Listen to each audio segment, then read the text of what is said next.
I'm a physics professor, and my research is in theoretical nuclear and particle physics. So in really simple terms, what I really try to do is to understand the universe in terms of mathematics and in terms of equations. So to figure out which aspects of nature we understand and we can predict from those equations, and which we don't yet understand, and then try to fill those gaps. So maybe just a little more practically, so one of the big themes I've been working on in the last few years is to understand nuclear physics. So that's the structure and the interactions of the nuclei, which are at the core of all the atoms that make up the matter in the universe. Understand that from our fundamental understanding of physics. And so what that involves practically is a lot of analytical calculations, lots of equations, but also a lot of work with supercomputers and developing algorithms, including emerging technologies, so quantum computing, machine learning, to try to do some of these very difficult calculations that explain how matter emerges in the structures that we see. When I was graduating year 12, I really didn't know. I liked everything. I didn't know whether I wanted to go into science or maybe medicine or maybe study ancient languages or study music.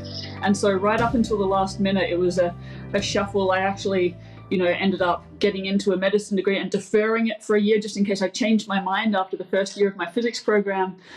But what really got me to physics is it felt at that point of my life like the one thing that if I didn't study at university, I wouldn't even be able to grasp, the level of understanding, the next level of understanding. I thought that some other things, languages I could study on my own and, not to the same level as a university education, but I at least have a sense of what it's like. And physics, I felt like unless I studied that at uni, I wouldn't really, be able to comprehend some of the things I wanted to. And then I guess I just got stuck. I never intended it to be my career. I just thought it would be exciting for the next few years, and then here I am.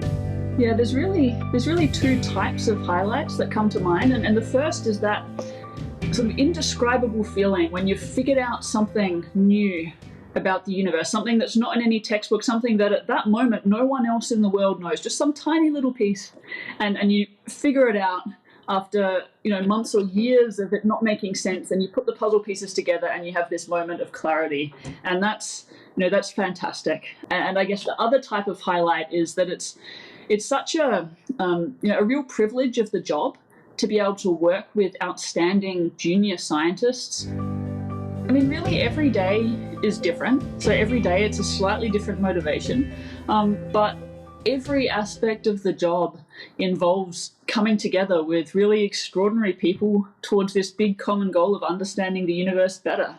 And at its heart, whether I'm doing administrative things or teaching a class on quantum mechanics or working on a research project, that's sort of underlying all of it. It's either my own research to drive our understanding further, or it's educating the next generation so they can do their own work to drive our understanding further. So something where we're getting tantalizingly close to is bridging from particle physics to nuclear physics. And so by that I mean particle physics is where we have concrete equations that describe our most fundamental understanding of the particles in nature.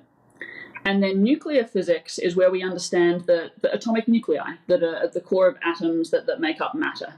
And for a long time, most of nuclear physics has really been built around models of nuclei as a collection of protons and neutrons, as we learn in school, and that works very, very well. But at its fundamental level, we should be able to connect. We should be able to start from our fundamental equations that describe the most basic particles in nature and get from there not just to how you get protons and neutrons out of those fundamental, even more fundamental particles than protons and neutrons, but all the way up to how all of the complexities of nuclear physics, how do you get carbon, we're all carbon life forms, how do you get carbon out of our fundamental equation of particle physics? And we are tantalizingly close to bridging that gap through massive supercomputer calculations, starting with our particle physics equations and then calculating the properties of nuclei.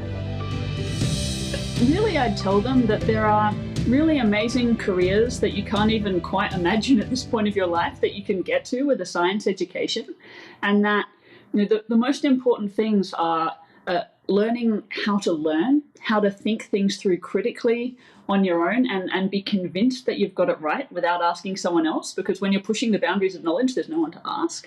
But as well as that, creativity.